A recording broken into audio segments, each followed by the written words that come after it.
How to mine in Pi Network app. Let's get started. So first thing you want to download is the Pi Network app. That's the first thing that what you want to do. Download the Pi Network app. It's available in App Store or the Android.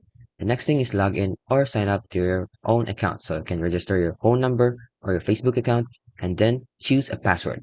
Then enter an invitation code. So Pi Network operates on an invite-only system. So you cannot create an account if you're not invited to join. So you need to have a referral code sent to you or you can use, and then you can automatically create an earning team of one with only your inviter. And the size of your inviter's earning team has no impact on your mining rate. Now you can start mining. So you can tap the lightning button. So once you've registered, tap the lightning bolt icon to begin mining. So the mining sessions last 24 hours and you must tap the button each day to continue earning Pi.